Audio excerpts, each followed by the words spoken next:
प्रतिवर्ष माघ मास की कृष्ण पक्ष की चतुर्थी तिथि को तिल संकष्टी गणेश चतुर्थी का व्रत मनाया जाता है। इस दिन रात्रि के समय चंद्रमा को अर्घ देने के बाद ही महिलाएं व्रत खोलती है। संकट चतुर्थी के दिन महिलाएं सुख सौभाग्य, संतान की समृद्धि और सर्वत्र कल्याण की इच्छा से प्रेरित होकर व्रत रखती है। पद्म पुराण के अनुसार इस व्रत को स्वयं भगवान गणेश ने मां पार्वती को बताया था। वैसे तो हर महीने की कृष्ण पक्ष की चतुर्थी गणेश चतुर्थी कहलाती है, लेकिन माघ मास की चतुर्थी तिल संकटा चौथ कहलाती है। पद्म पुराण के अनुसार आज ही के दिन कार्तिकेय के साथ पृथ्वी की परिक्रमा लगाने की प्रतिस्पर्धा में गणेश जी ने पृथ्वी की बजाय भोलेनाथ और मां पार्वती की साथ परिक्रमा की थी। तब शिवजी ने प्रसन्न होकर देवों में प्रमुख मानते हुए उनको प्रथम पूजा का अधिकार दिया था। तिल चौथ की कहानी। एक शहर में देवरानी जेठानी रहती थी। जेठानी अमीर थी और देवरानी गरीब थी। देवरानी गणेश जी की भक्त थी। देवरानी का पति जंगल में लकड़ी काट कर बेचता था और अक्सर बीमार रहता था। देवरानी जेठानी के घर का सारा काम करती और बदले में जेठानी बचा हुआ खाना, पुराने कपड़े आदि उसको दे देती थी। इसी से देवरानी का परिवार चल रहा था। माघ महीने में देवरानी ने तिल चौथ का व्रत किया। 5 आने का तिल व गुड़ लाकर तिलकुटा बनाया। पूजा करके तिल चौथ की कथा सुनी और तिलकुटा छींके में रख दिया और सोचा कि चांद उगने पर पहले तिलकुटा और उसके बाद ही कुछ खाएगा। कथा सुनकर देवरानी जेठानी के यहाँ चली गई। खाना बनाकर जेठानी के बच्चों से खाना खाने को कहा तो बच्चे बोले, माँ ने व्रत किया है और माँ भूखी है। जब माँ खाना खाएगी हम भी तभी खाएंगे। जेठ जी को खाना खाने को कहा तो जेठ जी बोले, मैं अकेला नहीं खाऊंगा, जब चांद निकलेगा तब सब खाएंगे, तभी मैं भी खाऊंगा। जेठानी ने उसे कहा कि आज तो किसी ने भी अभी तक खाना नहीं खाया है, तुम्हें कैसे दे दूं? तुम सुबह सवेरे ही बचा हुआ खाना ले जाना। देवरानी के घर पर पति, बच्चे सब आस लगाए बैठे थे कि आज तो त्योहार है, इसलिए कुछ पकवान आदि खाने को मिलेगा। परंतु जब बच्चों को पता चला कि आज तो रोटी भी नहीं मिलेगी तो बच्चे रोने लगे। उसके पति को भी बहुत गुस्सा आया। कहने लगा, सारा दिन काम करके भी 2 रोटी नहीं ला सकती तो काम ही क्यों करती हूँ? पति ने गुस्से में आकर पत्नी को कपड़े धोने के धोने से मारा। धोना हाथ से टूट गया तो पाटे से मारा। वह बेचारी गणेश जी को याद करती हुई रोते रोते पानी पीकर सो गई। उस दिन गणेश जी देवरानी के सपने में आए और कहने लगे, धोने मारी पाटे मारी, सो रही है या जाग रही है? वह बोली, कुछ सो रही हूँ, कुछ जाग रही हूँ। गणेश जी बोले, भूख लगी है, कुछ खाने को दे। देवरानी बोली, क्या दूं? मेरे घर में तो अन्न का एक दाना भी नहीं है। जेठानी बचा कुचा खाना देती थी, आज वह भी नहीं मिला। पूजा का बचा हुआ तिलकुटा छींके में पड़ा है, वही खा लो। तिलकुटा खाने के बाद गणेश जी बोले, धोने मारी पाटे मारी, निमटाई लगी है, कहाँ निमटे?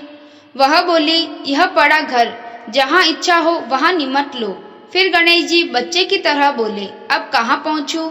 नींद में मग्न अब देवरानी को बहुत गुस्सा आया कि कब से तंग किए जा रहे हैं। सो बोली, मेरे सर पर पहुँचो। और कहाँ पहुँचोगे?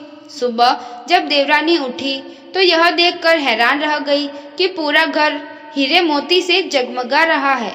सिर पर जहाँ विनायक जी पहुँचनी कर गए थे वहाँ हीरे के टीके व बिंदी जगमगा रहे थे।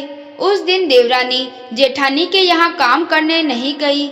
बड़ी देर तक राह देखने के बाद जेठानी ने बच्चों को देवरानी को बुलाने भेजा। जेठानी ने सोचा, कल खाना नहीं दिया, इसीलिए शायद देवरानी बुरा मान गई है। बच्चे बुलाने गए और बोले, चाची चलो, माँ ने बुलाया है, सारा काम पड़ा है। देवरानी ने जवाब दिया, अब उसकी जरूरत नहीं है, घर में सब भरपूर है गणेश जी के आशीर्वाद से। बच्चों ने घर जाकर माँ को बताया कि चाची का तो पूरा घर हीरे मोतियों से जगमगा रहा है।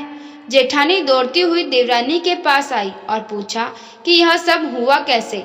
देवरानी ने उसके साथ जो हुआ वो सब कह डाला। घर लौटकर जेठानी ने अपने पति से कहा कि आप मुझे धोने और पाटे से मारो। उसका पति बोला कि भली मानस, मैंने कभी तुम पर हाथ भी नहीं उठाया है, मैं तुम्हें धोने और पाटे से कैसे मार सकता हूँ। वह नहीं मानी और जिद करने लगी। मजबूरन पति को उसे मारना ही पड़ा। उसने ढेर सारा घी डालकर चूरमा बनाया और छींके में रखकर सो गई। रात को चौथ विनायक जी सपने में आए और कहने लगे, भूख लगी है, क्या खाऊं? जेठानी ने कहा, हे गणेश जी महाराज, देवरानी के यहाँ तो आपने सूखा तिलकुट्टा खाया था, मैंने तो झरते घी का चूरमा बनाकर आपके लिए छींके में रखा है, फल और मेवे भी रखे हैं, जो चाहे खा लीजिए। बाल स्वरूप गणेश जी बोले, अब निपटे कहाँ? जेठानी बोली, उसके यहाँ तो टूटी फूटी झोपड़ी थी, मेरे यहाँ तो कंचन की महल है, जहाँ चाहो निपटो। फिर गणेश जी ने पूछा, अब पहुँचूं कहाँ? जेठानी बोली, मेरे ललाट पर बड़ी सी बिंदी लगाकर पहुँच लो।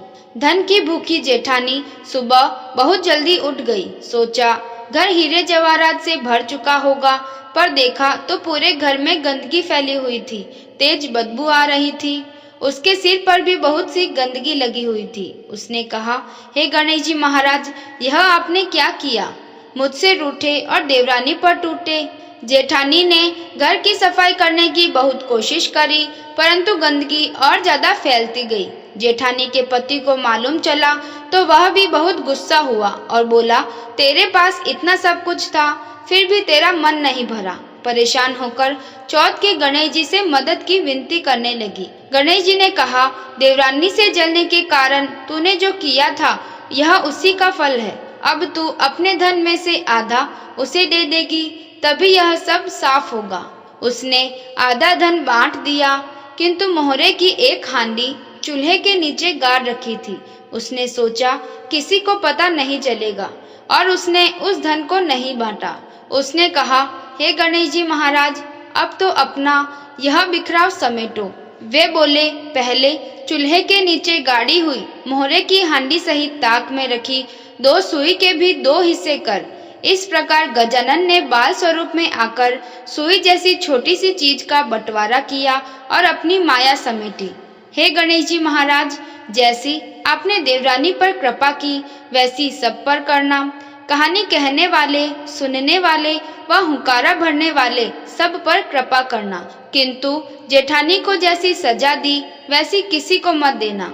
आपको यह कहानी कैसी लगी कमेंट करें। अगर वीडियो पसंद आया हो तो लाइक करें और इस चैनल को सब्सक्राइब करें।